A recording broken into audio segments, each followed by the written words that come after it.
Today's message from Dr. Christian Sorensen was recorded November 4th, 2018, and it's titled, Going Deep, Affirming, I Discovered the Bountiful Good from the Depth of My Soul. And today we welcome back the incredible spirit, talent, and voice of our special guest and musical artist Ray Davis, who can be found on Facebook or on his website. Come visit us at seasidecenter.org, and you can join us in Encinitas, California sometime, where we always have great music and spirited message and a joyful, loving, vibrant community that await you. All right, friends, we have an incredible guest artist this morning. I'm sure many of you recognize him, know him, love him. His music, his art is high vibe, and he has dedicated his life to giving in this way. And you're going to see this in his performance this morning. Everyone, please give a big welcome to Mr. Ray Davis.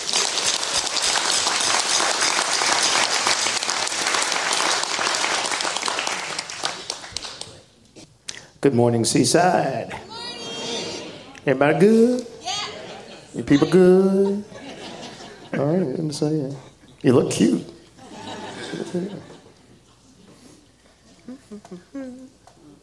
So this song goes out to all those who, day after day, hold the space for the highest in all of us. Those who are specifically tasked with that, such as practitioners and ministers, and those of us who take it on ourselves. In times like these that seem to be turbulent and topsy-turvy, we need more and more people to hold the space for the highest. This song is called Compassion. 1, 2, 1, 2.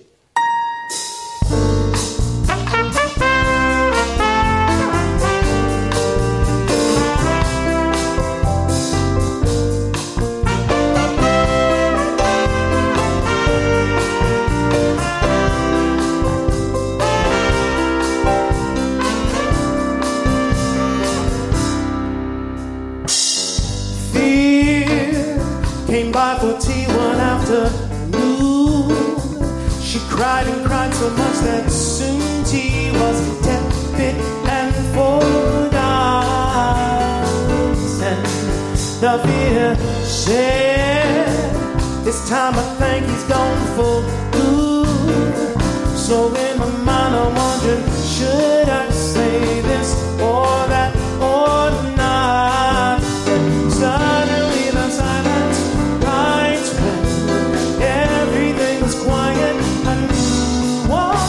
was needed just long then.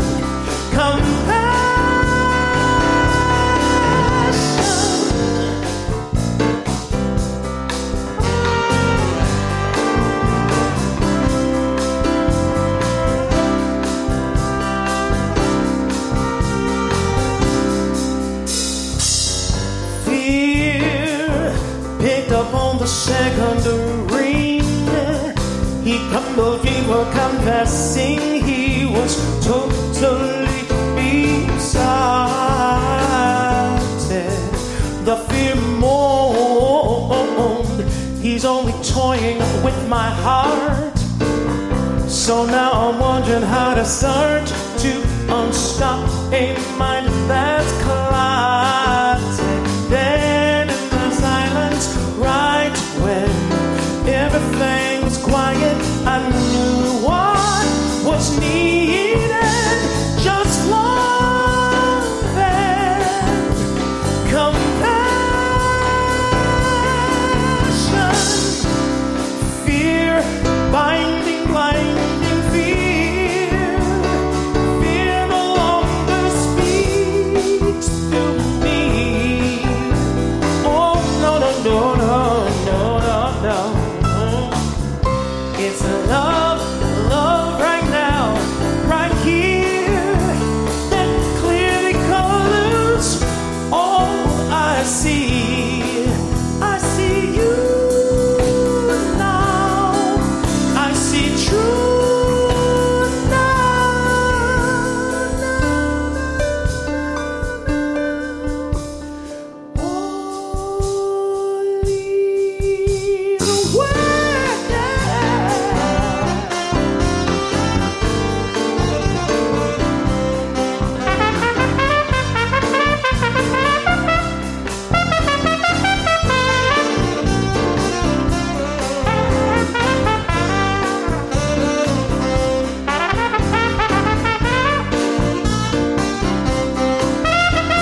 forgot to mail the check today.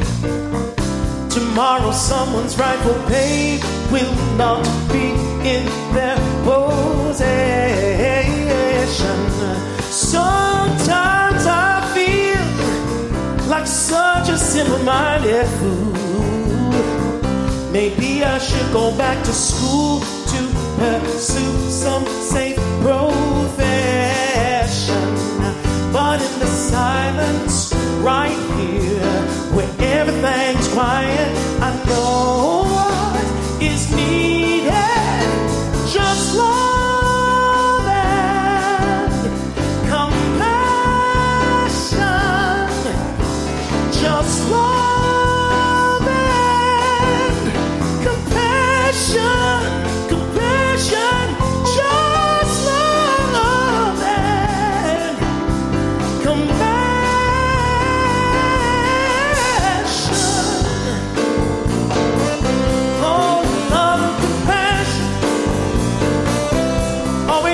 Love and compassion.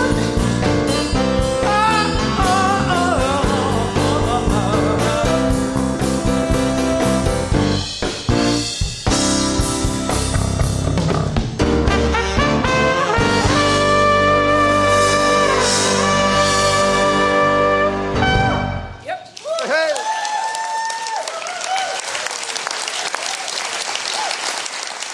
And that is Ray Davis reminding us all we need is love and compassion. And that is just sweet. That is right. I like that. Whew. Touches the heart and soul. Thank you, Ray. What love and compassion came from you. We appreciate you. Thanks for him down. And your sweetheart, Lori, right next to you. Woo. All right, so here we are. We are in the midst of our wonderful prosperity program. We're on this adventure for prosperity. And something Henry David Thoreau said, wealth is the ability to express oneself fully. It's like, wow, that is a great definition.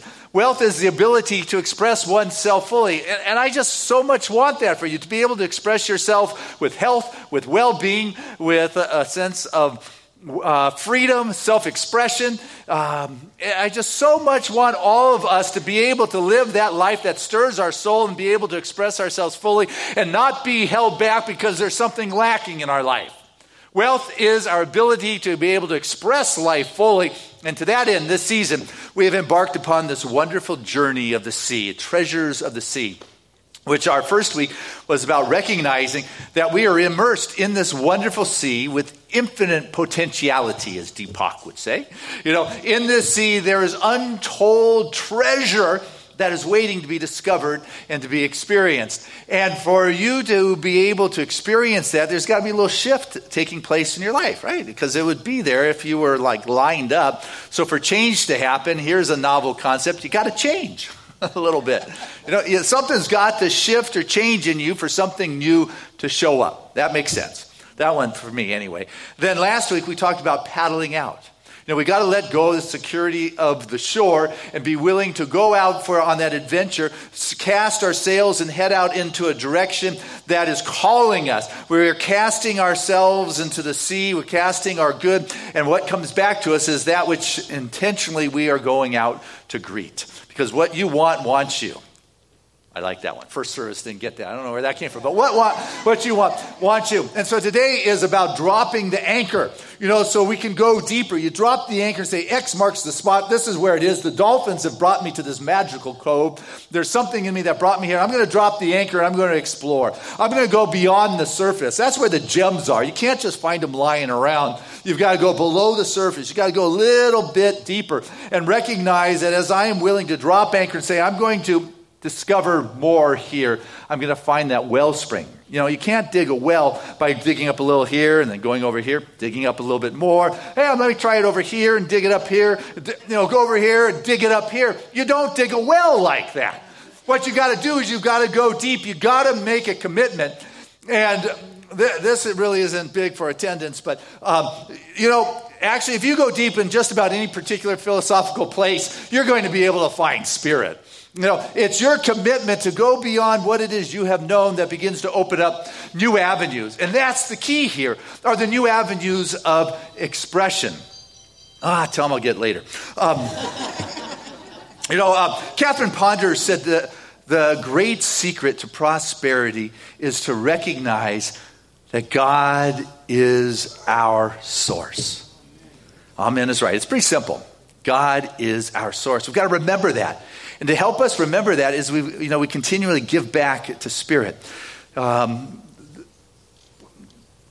Charles Fillmore of Unity talked about, and there's many streams of support in our life. There's many avenues that God uses, and the individual who looks to get his good from one place has just cut himself off to all the other possibilities. So if you remember God is your source and that there's these infinite streams of possibility pouring in to create the ocean of infinite potentiality, then you can get really excited. But you got to remember God is your source. And Moses told his people, in it was 8th chapter, Deuteronomy, verse 18, where he said, remember the Lord your God is the one that gives you the power to experience wealth. Right? Remember the Lord your God. Put Spirit first. Have that fill your thinking. Allow that to be who it is you are. Because he who has, we're told, is increased. And he who has not that which he has, even that is taken from him. Right? This is the story of the talents. Remember that? The guy who had got more. He who had less had it taken from him. I thought it was a pretty cruel approach to life, pretty heartless, and taking away the little that somebody has. But he who has little continues to perpetuate that.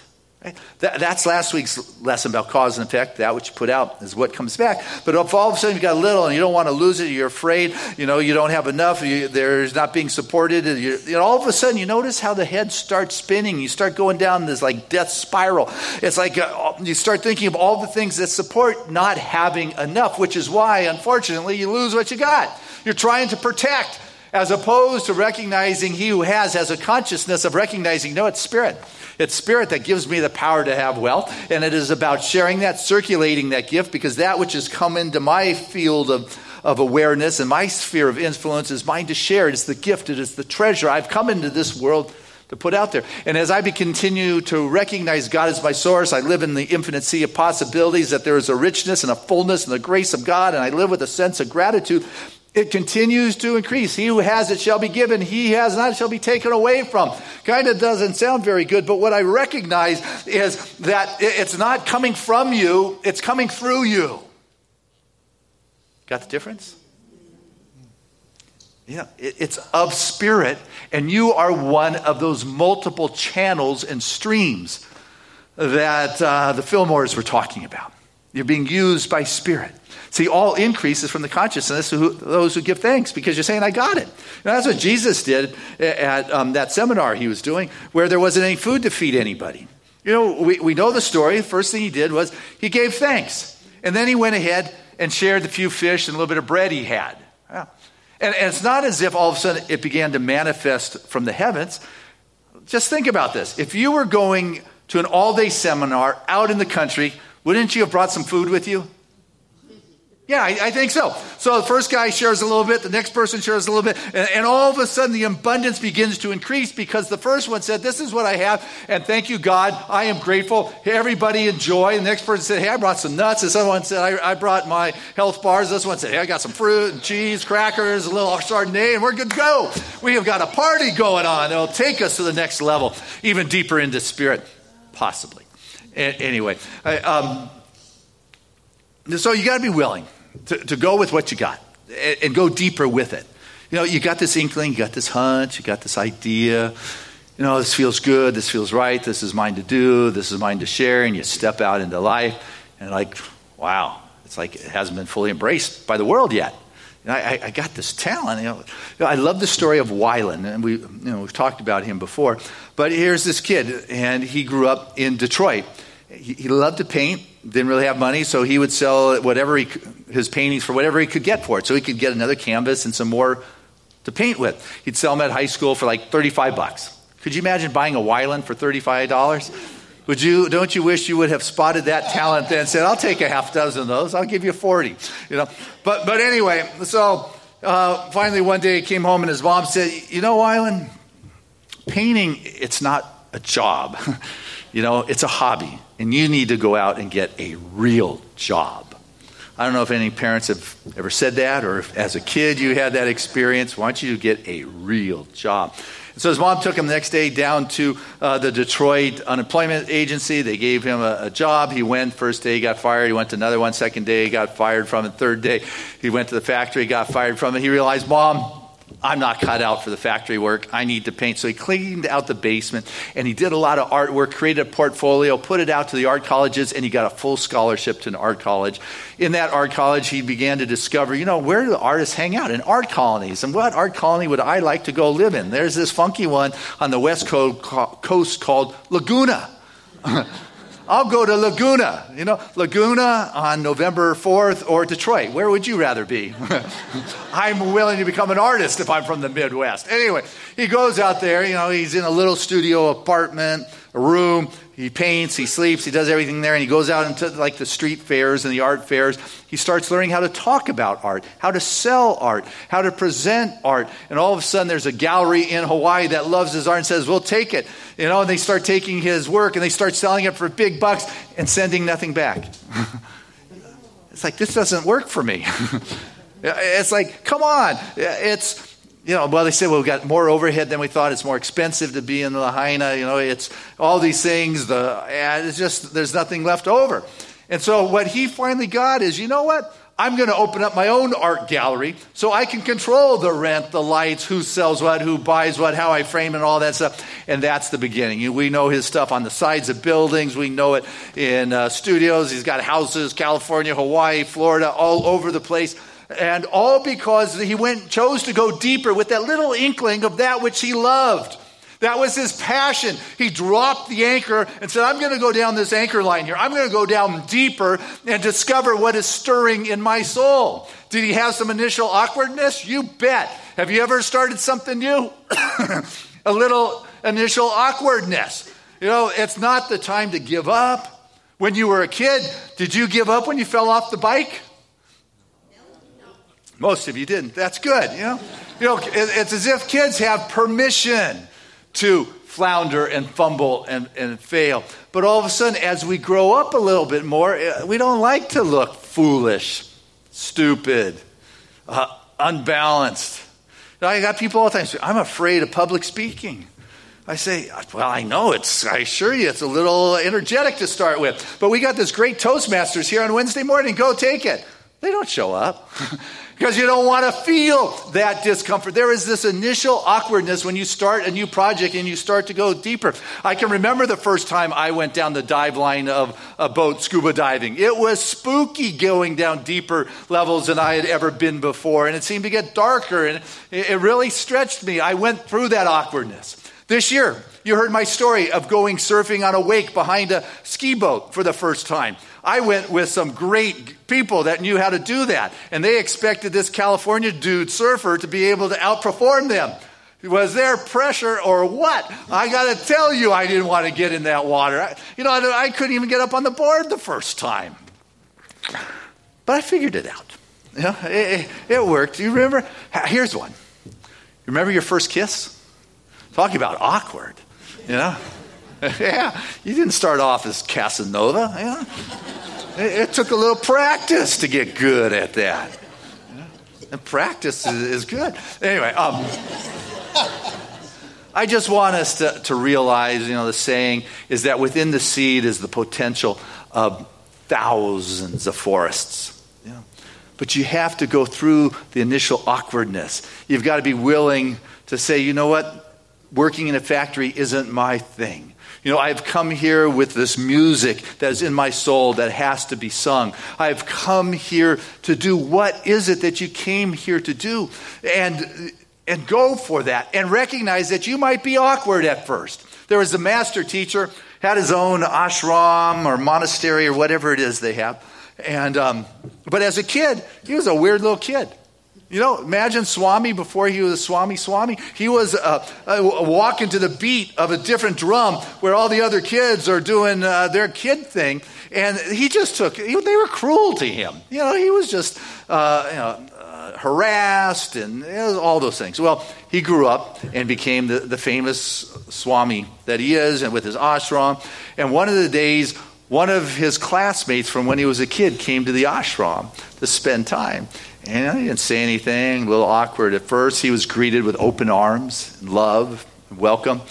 And finally he went up to the master teacher and said, do you remember how cruel we were to you at school? And he said, no. He said, you don't remember how we used to just tease you?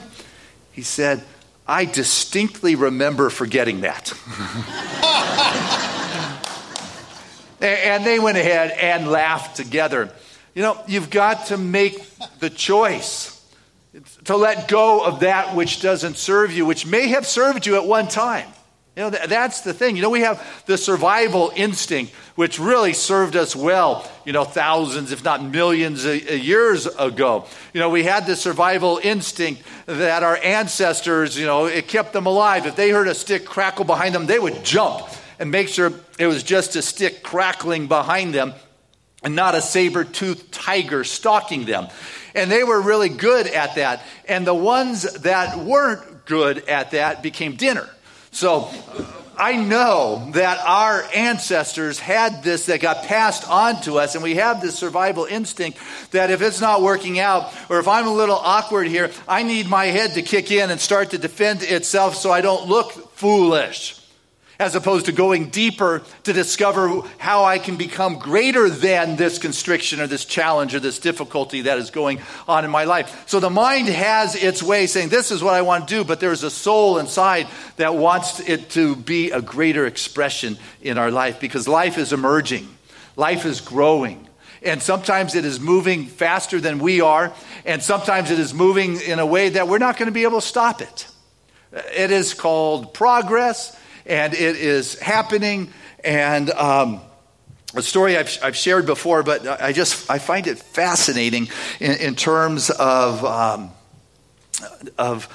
modern day technology. And it's the story of Matt Urim. He was that 40-year-old state trooper in Pittsburgh, hanging out by the bonfire one night, and one of the guys, you know, threw a cup of gasoline into the fire, thought that would be fun, and boom, it exploded.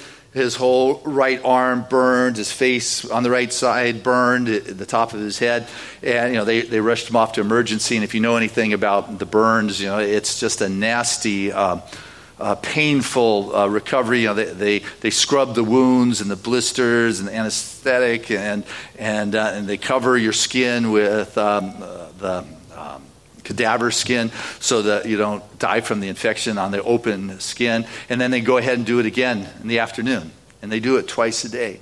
And so they brought Matt in, but there was a new technology they were trying out in this hospital, one that is used in Europe, one that is used in Australia, but it's under testing here still in the U.S. And what that is they took his cells, the stem cells from under his skin from a different location, and they put it they put in a culture in like a pen, and they sprayed it like spray paint on the wounds. And they did that, and in 3 days he walked out of that hospital hardly with any scars. You can go on YouTube, look up Matt Urim, and you can see the story for yourself. And the technology, you know, it sounds like Star Trek to me. It's the, you know, sci-fi kind of stuff. But they're taking this pen and they're figuring out how to pull the stem cells out and put it, and to spray it on the bones or to spray it on cartilage. And things are moving forward, and things are happening quicker now. You know, in the past, we used to be able to see where we're going by looking as to where we've been and where we are now. But things are expanding exponentially, which means they're taking these large leaps. Who would have known it would have gone from here to there?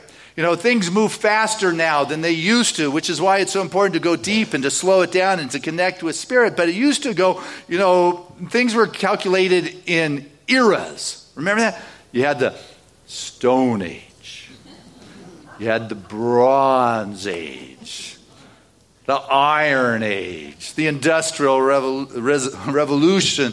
You had the Information Age, you know, the technological. You know, things are moving in a manner, and all of a sudden things are popping up. And it's like, for me, that's scary, because my propensity is not towards technology. I'm not one who tends to play around in that, but I know that I'm not going to stop it. I can talk about all I want hanging out in the trees. I know computers are here to stay. I'm finally fessing up to that.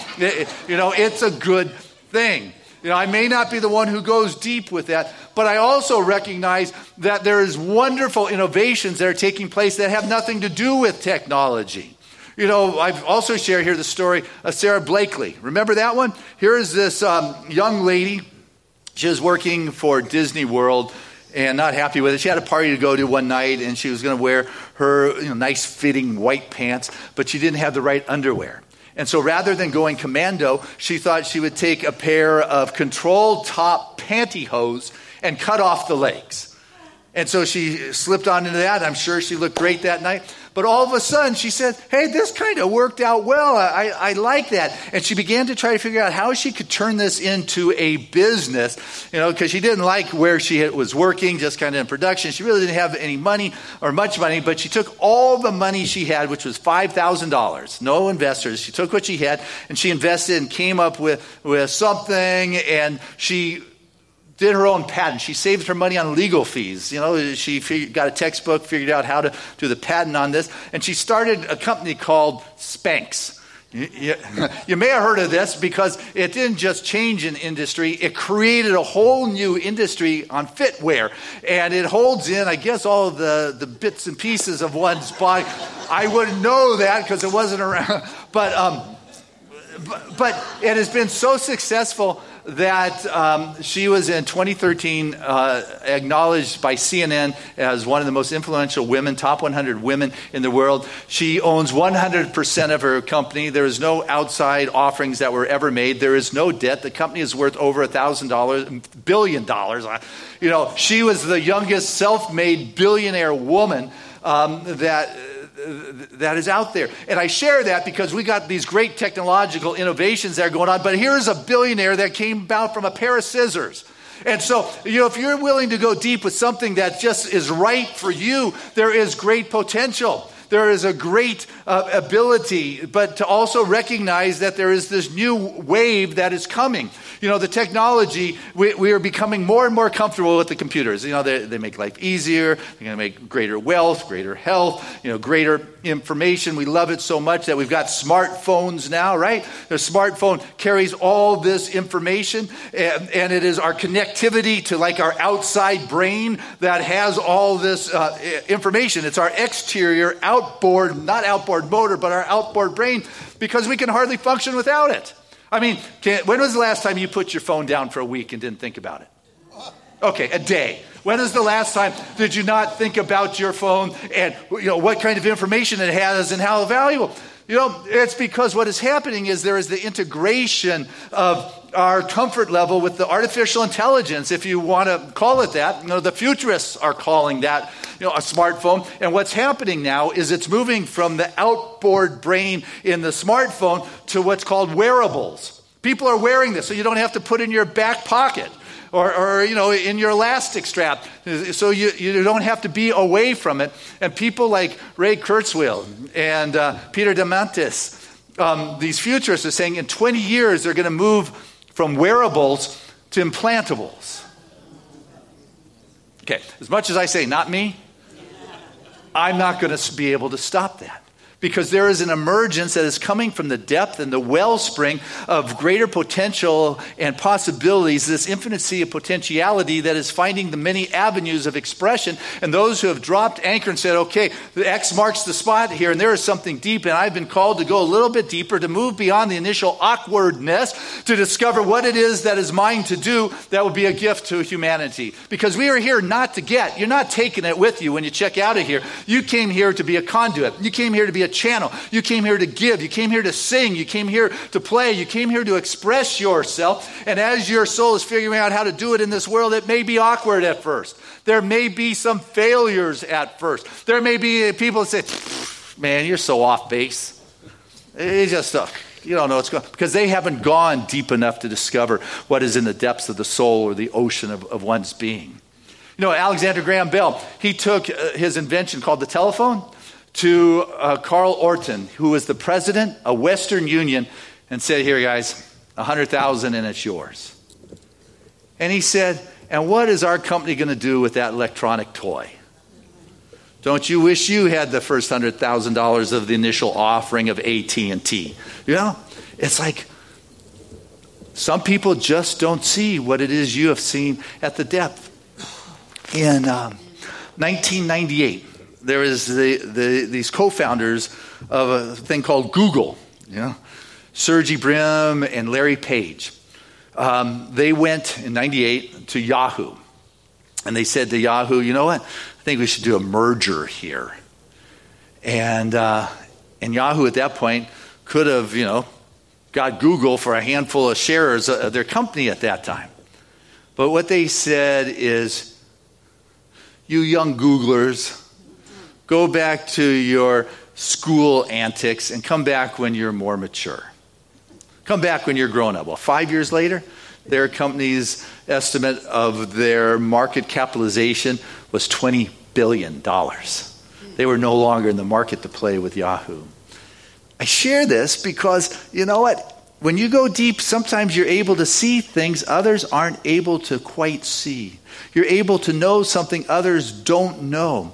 You step into that space that Marianne Williamson calls that between time, where it hasn't quite arrived yet, but you've seen it. You know it. That in between time wherein you were once this, and you're not quite this yet. You're like right here in the middle, but you've seen something, you felt something. There is something that is emerging here. You have journeyed to the depth of your soul, and you've come to discover. And what happens is that the attitudinal expressions of our spiritual being just don't fit in the old clothes that we used to wear. And yet, the new attitudinal clothes of our self-expression are still hanging in the closet. And it's like, can I trust this in between time that there's something more? I've been there, I've seen it, I'm not quite there. When you change your clothes, there's a moment there like you got nothing on. You're bare, you're naked, you're exposed, you're vulnerable. And we're standing in that time in our lives for some of us. And sometimes when we're waiting for that next clothes, we're thinking of getting old. I'm looking for that next body that is young and vibrant or whatever it is. And you realize, that's in the physical form, but it is the spiritual body and the spiritual attitudinal expression of our soul that is seeking to expression the omnipresence of God, this infinite potentiality where unlimited possibilities of your soul that doesn't know and end. It is infinite in its expression, is looking at just continuously carrying you forward with the gifts that you have to bring. But you have to take your head off that, I can't have this anymore because he who has even that shall be taken away. And it says, I can't do it anymore. I'm not good enough. And all those things. It's not going to serve you at that point. You got to recognize and put your awareness on, hey, what is mine to do now? I'm going to go deep with this. I only have an inkling. I'm just starting painting, but so did Grandma Moses at some time in her life. There is always something greater for you to share. Because that is what nature is about. And you're part of nature. Nature, it just isn't the trees. You're part of nature. You are one of those infinite channels and conduits of expression. And if you are open to the multiple avenues of inflow of spirit into your life, you become one of the many outflows in which it touches the world and brings grace to life just by being who you are and following your passion. We all know the story of Mala, the Pakistani young girl who was shot in the head because she had the audacity to believe that girls are entitled to an education. And the bullet, went through her right eye socket, bounced around her skull, and miraculously, it didn't hit her brain. And she came out still charged for that particular cause, where the man who shot her still runs free, and the Taliban still have a kill order. They have something on her that asks for her to be taken away from this world. And it was interesting, at the age of 16, she did a speech to the United Nations. At the age of 17, she won the Nobel Peace Prize. It's the youngest person ever to receive the Nobel Peace Prize. But in the United Nations, on her 16th birthday, Malala said that they thought that bullets would silence us, but they failed. And out of this silence came thousands of voices. The terrorists thought that they would change my aim and stop my ambitions. but nothing changed my life except this. Weakness, fear, and hopelessness died. Strength, fervor, and courage was born. She went on to do this interview with Christina Anapor of CNN. And Christina asked this young woman if she feared for her life. And Malala replied, "The thing is, if they kill me, they can only kill Malala. But it does not mean that they can kill my cause as well. My cause of education, my cause of peace, my cause of human right, my cause of equality will be surviving. They can only shoot a body, but they cannot shoot a dream."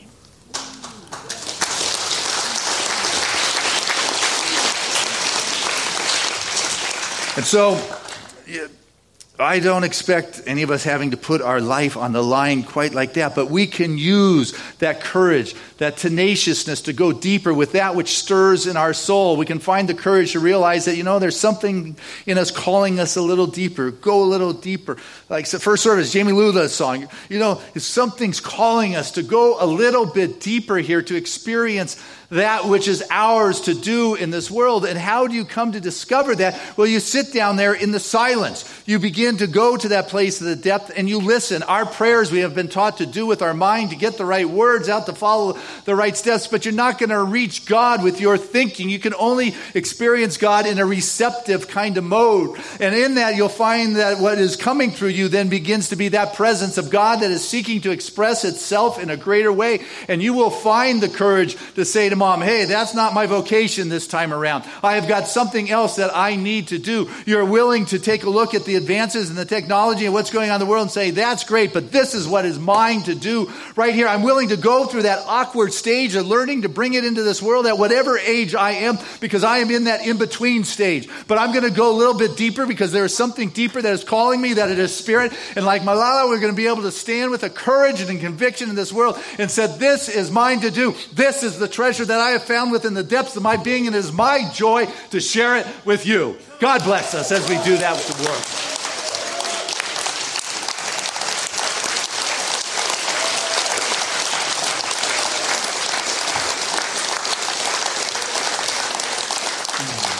Hey, let's keep it going as we bring Ray Davis back to our stage.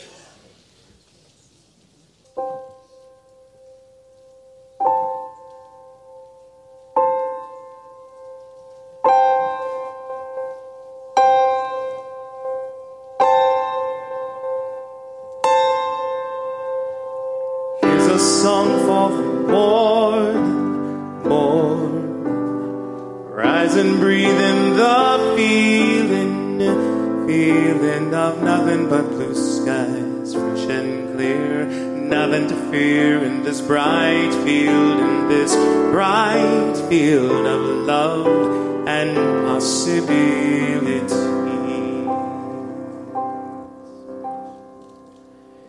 Here is the time for sitting silent, still, breathing in the moment, this moment, before the clang cacophony of where to be descends on me. I sit, I breathe, I remember. Here's a song for the morn. Rise and breathe in the feeling of nothing but blue skies, fresh and clear, nothing to fear in this bright field, of love and possibilities. Here's where I'll be, what simply can't be done. Simply being holy in the moment, this moment. And though my mind may interrupt with thoughts both pious and corrupt, and for a time it may hold sway, still I sit, I listen, and remember.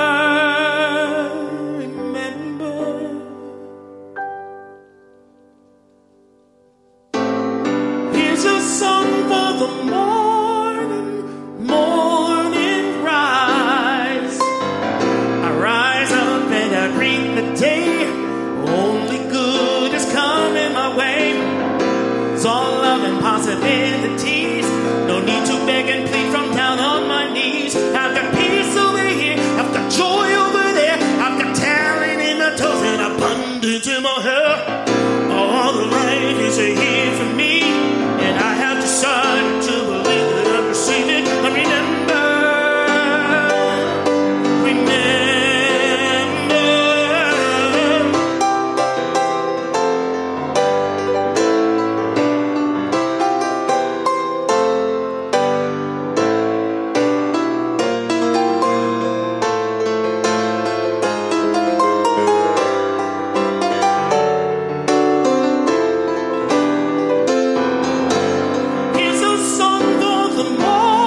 Ray Davis.